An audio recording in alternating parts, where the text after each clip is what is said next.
Every year about this time, I feel it. Winter isn't quite over, but spring is whispering. If I don't reset the house now, I carry winter's heaviness straight into the busy season.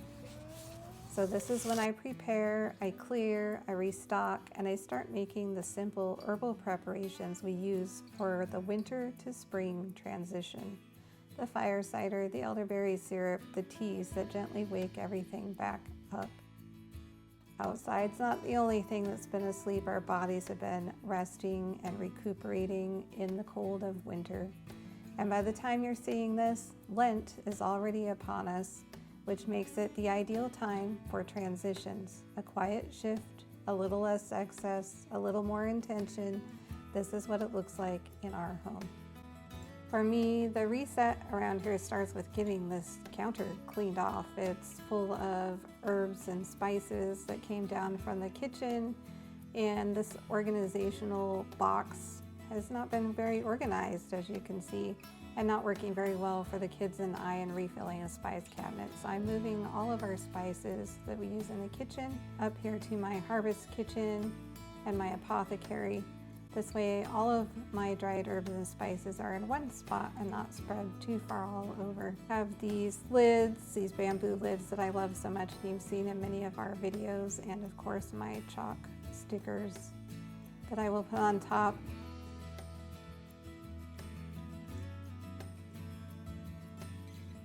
For the jars that are going to go in the back and you can't see, I'm going to go ahead and stick with these metal canning lids. They're not quite as pretty, they're not as easy to get in and out of, but that's okay because this backup jar I'm not going to need to get into very often. And when the first one is empty, I can just swap my bamboo lid for the metal one and move it forward.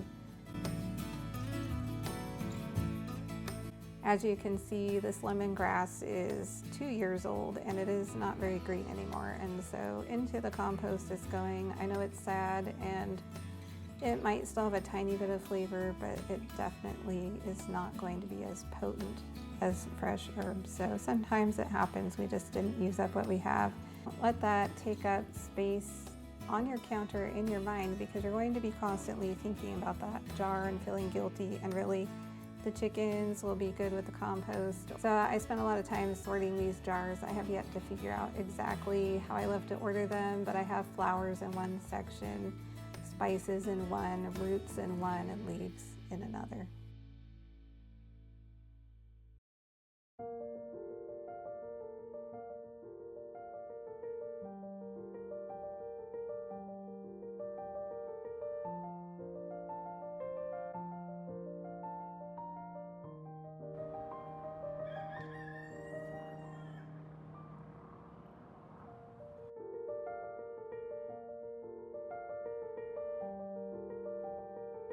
Spring are everywhere, including in our latest edition of the Grow Create Sip magazine, which if you watched our last video, which was several weeks ago now, I was busy putting that together, and I am excited to say that it is here, it's in print, it's in my hands, and it is in many of your mailboxes.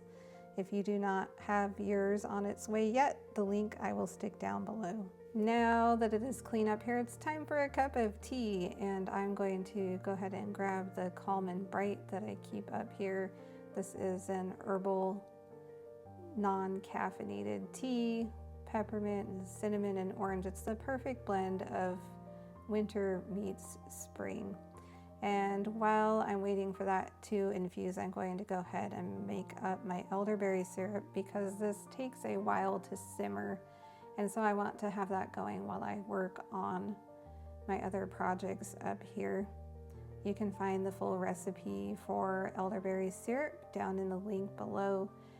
I change it up sometimes. I will use different herbs, but it always has elderberry and cinnamon and ginger. Also, I'm throwing in some astragalus today, so I change it up based on our mood and our feeling.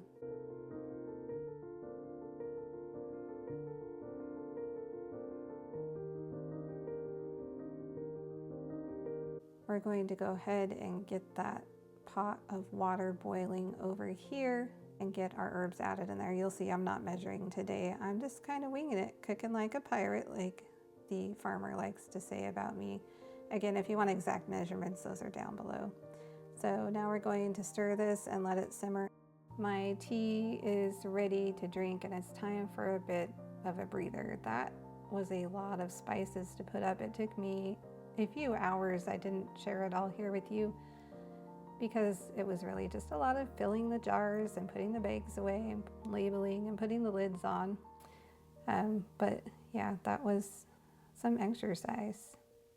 And that's just going to simmer there, and then I'm going to go ahead and get started on the next project.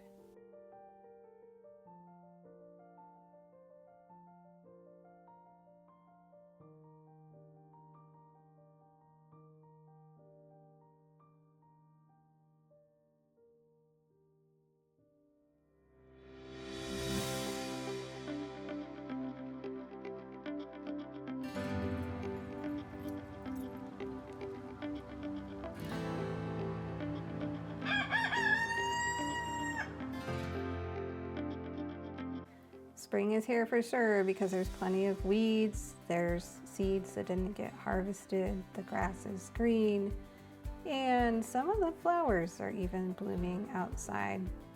But back inside the house, our elderberry syrup is simmering, and we're just going to keep an eye on it while I make some quick fire cider. I'm going to use a dry mix here. Typically, fire cider is made by chopping and peeling a bunch of very aromatic herbs like onions and hot peppers and horseradish, and it can sometimes be hard to get through that, chopping it all up and having it not make you cry or sneeze or your eyes water. I love this dry mix because we're simply just going to pour it in this jar. We're going to top it off with some apple cider vinegar from Azure Standard and give it a good shake, and it's good to go. That is about as fast as it gets, and this will help us during the seasonal transition. Thankfully, I still have some from last year, so I don't have to wait for this to infuse, but it does take a while, so you definitely are going to want to have it ready sooner rather than later. Once it's done and it's infusing, you can just strain these herbs out of here. This just sits on the counter. You don't have to refrigerate it or anything like that. You might want to shake it every once in a while. The sediment will tend to just settle at the bottom, and you'll just want to give it a good shake so it keeps infusing. You can strain it, and you can take it by the teaspoon in a shot glass, maybe with some honey diluted with water. Definitely diluted for children, and they may not like it. It is really spicy, which is why it's called fire cider.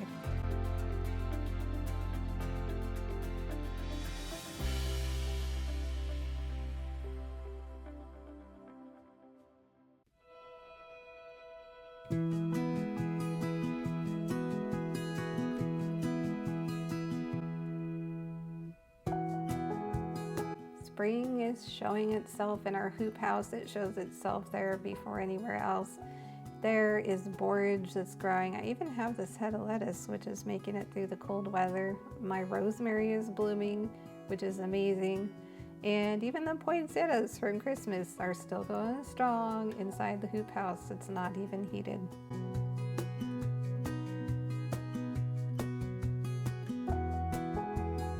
But we're going to head back into the harvest kitchen and check on the elderberry syrup again. It looks like maybe it's simmering a little faster and losing water faster than I want it to. So I'm going to add some water to this so that it can keep simmering. Those berries look a little hard. Exact measurements will be down below. Again, sometimes you do need to add water because everyone's stove simmers differently, so do note that down. It's not a big deal. You're not going to dilute the benefits or anything like that. Next up on my list is nothing that I'm going to make right now, but that I already made earlier in the year that's been sitting over here infusing. This is my honey garlic. Garlic has lots of antibacterial properties. Honey, we all know, is soothing for the throat. And this is just a really good tonic for that winter to spring transition. If you like the recipe, I will leave that and the link to the video down below.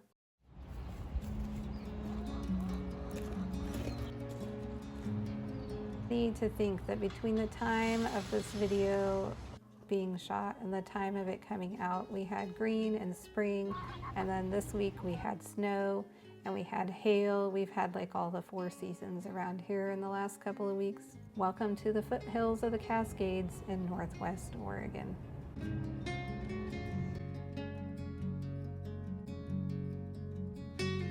Now it's time to strain our elderberry syrup. I let it cool down just a little bit. This way I can put the honey right in without ruining the benefits of the raw honey. First, I'm just going to strain it. I push down on the berries, try and get as much of the juice out as I can. And I'm going to compost those berries as well. This means more compost for those chickens. So now that I've got that strained, I'm going to go ahead and put it in my quart jar. And I'm going to use some of this honey. This honey is kind of very solid and stuck in the container. And it's kind of fun to get it out. I could have warmed it up some, that would have helped. But you can see it just kind of comes up in a giant glob. So I'm going to use my stick blender here and blend it right in and give it a little taste and see if my habit of cooking like a pirate got me to the flavor profile I was looking for. It turns out it's not too bad. Christmas season is over, the bright red is gone, and the dark contemplative purple is dawning our farmhouse. And the tea cabinet needs a little bit of a refresh. The Christmas teas are going away, the cocoa powder is going away, and out come the more supportive teas that we like to enjoy during spring. Right now the farmer's favorite is Farmer's Market Strawberry, and here I'm making myself one last cup of tea for the day. Some herbal chai, one of my favorites. I'm going to go ahead and get that steeping here in my favorite mug and my in-cup infuser.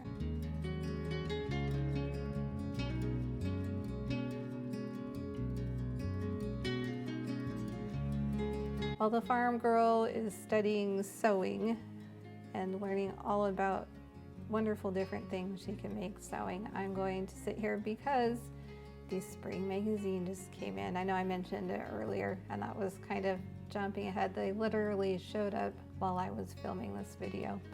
And I'm just checking them out here to that the print job came through as intended, and there's nothing bent or wrong with it, and they are ready to go. And I'm going to leave you a link to that down below. I hope you enjoy, and thanks for stopping by the farm. We will catch you on the next video.